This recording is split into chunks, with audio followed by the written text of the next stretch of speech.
Hi, friends. I've had a great couple days. Spent the evening last night in Santa Fe. Drove back home today. And somewhere in this, it's funny because a lot of times travel time is when I have kind of headspace to let subconscious recognitions or just subconscious musings emerge.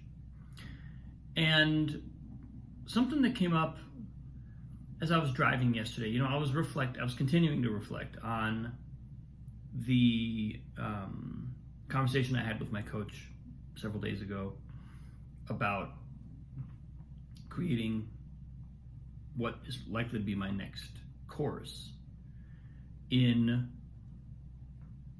basically, I'm calling it creative spirituality, but it's basically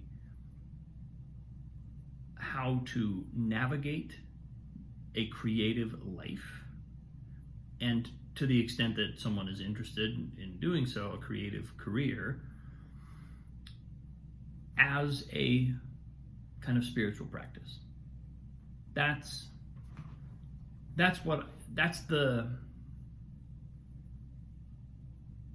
has been coming through now for quite some time.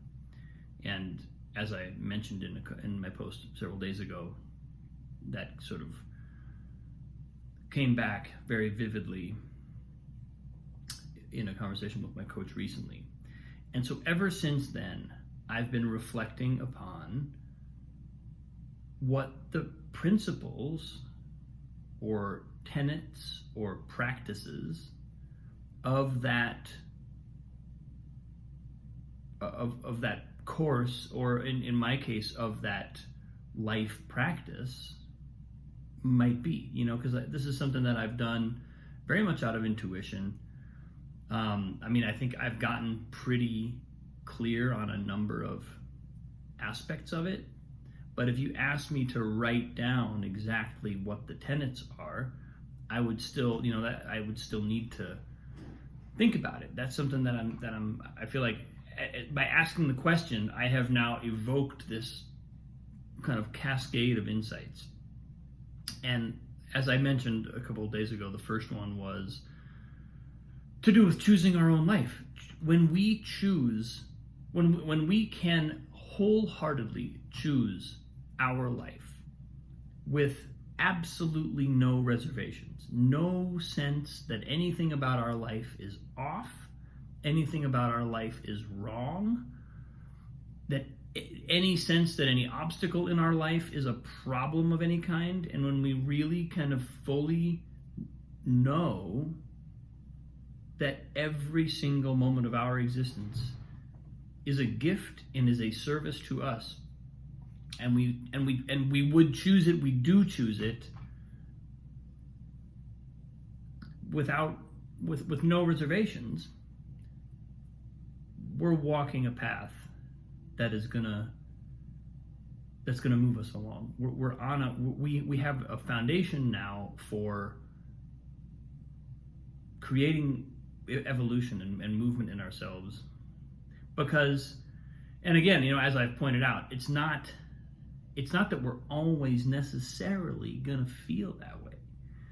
It's entirely possible that we're gonna hit obstacles and challenges, and all kinds of things are going to happen to us, or we're going to do certain things, and we're going to feel like something's wrong, right? That feeling of something's wrong is ubiquitous. But the practice is understanding that is a response coming from a level of our awareness that's not the deepest level of awareness. There is a deeper aspect of us that already knows why this problem has entered our life, why this challenge has come our way. And when I say choosing our own life, I'm talking about embracing that and doing our best to receive all experience that way, and even when we don't, to interpret our own resistance in that way, because our own resistance is part of the picture. Our own resistance is part of the thing that's not a problem, because that resistance is also some form of lesson. It may be some form of indicator in the direction of our karmic structure that informs us of something about ourselves.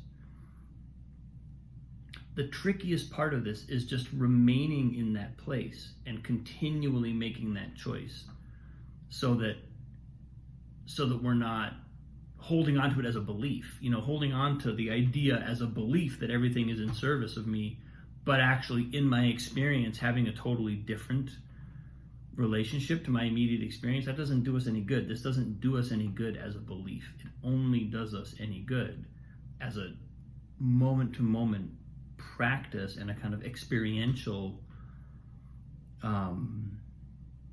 mode of engagement with our life. So, I realize I'm kind of recapping the first principle that I talked about, but another one that came up for me recently was continuing to find teachers that inspire us. Because I'm someone who I feel like I have been blessed with just an embarrassment of riches when it comes to the amazing teachers I've had. It's absolutely, when I look back over all the people that I've encountered, some of whom have been sort of formally and officially my teachers, and others of whom have been just mentors and people that I've been in proximity to, but who have had a massively influential effect, I'm just stunned with gratitude. It's hard for me to even articulate how much value I feel like I've received. But my revelation or my realization recently around teachers has been an interesting one, because there's something that happens, and especially as we become more and more mature students, especially as we get older, as we have more experience, and as we kind of elevate our own awareness of what is taking place in each of our interactions, whether with a teacher or otherwise, little by little, it's like what happens in the relationship to a teacher gets narrower and narrower. This is my experience. So it goes from being a teacher is a kind of like shining bright light that leads us on in the way that it is, which is kind of how it felt when I was young. I would find these people that were like beacons of amazingness, and I just wanted to follow them, and I would emulate them, and I would model my own study or my own learning or my own approach to life on theirs, and I was becoming imprinted with whatever it was that was so inspiring to me about them. Little by little, as I've gotten older, what I've found is a teacher offers something very specific, and this is probably just kind of where I am in my own development, where I am, what I'm actually looking for at this point. Because what I'll find now, and what I have, I have had a handful of experiences in the relatively recent chapters of my life, where I'll be working with a teacher and I'll recognize there's something in this teaching that's not working for me. Where, in other words, there's something about it that feels like a limitation, or it feels like a restriction, or in some way it's not what I'm looking for, not what I wish it was, whatever my kind of like relatively superficial response might be. And in those events, I was listening to Sadhguru the other day, and it kind of inspired me to take a look at some of those judgments that I've made in the past and some of the ways that I've approached those moments, and to think to myself, wait a minute, if I am truly, fully responsible for every moment of my life, if I'm truly responsible for all my own evolution, then what about this what I'm calling an imperfect, or what I feel is an imperfect teaching experience? What is it about that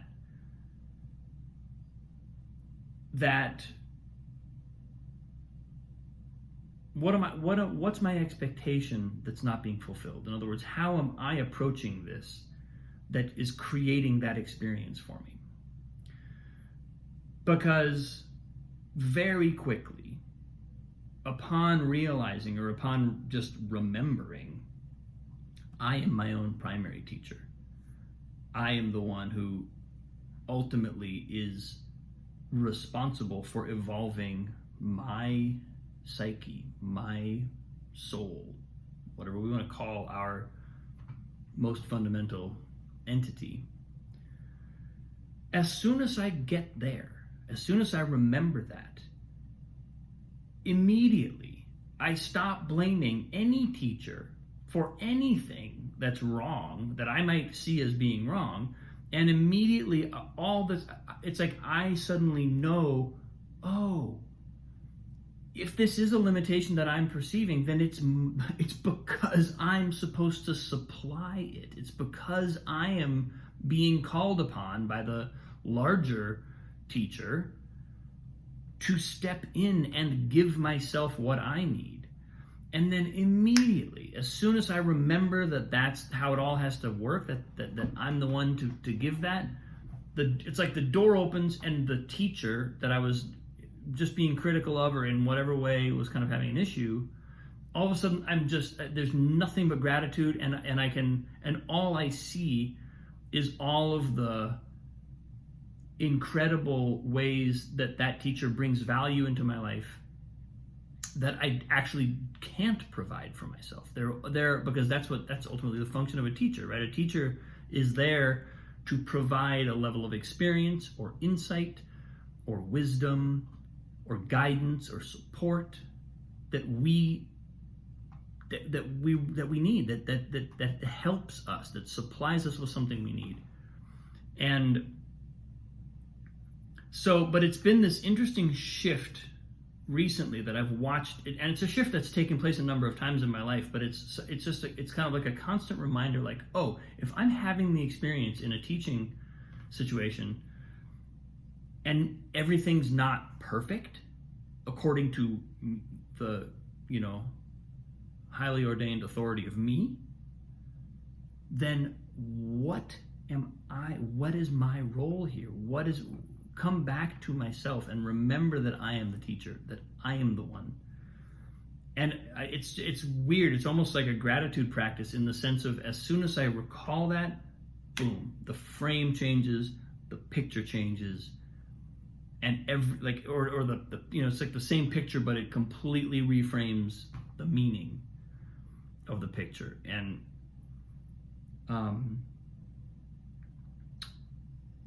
so I guess there's almost kind of two principles in there as far as what I'm talking about with my my path or my course. One is keep finding teachers that inspire you. That's huge. That's something that I've done throughout my life. I continue to do it. It's possible I will do this for the rest of my life. I don't know, but it's something that at this point I can only endorse. And remember that we are our own teacher. We are our own ultimate authority on how to integrate, how to learn what it is we're here to learn. We will teach ourselves that. A teacher will not teach us that.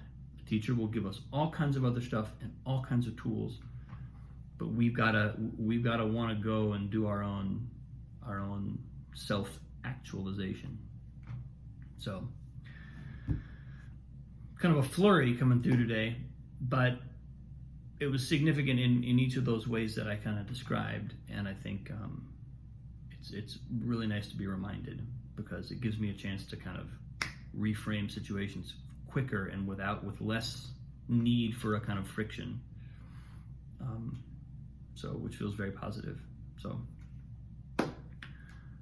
that's what I got today, people. Love you. Appreciate you.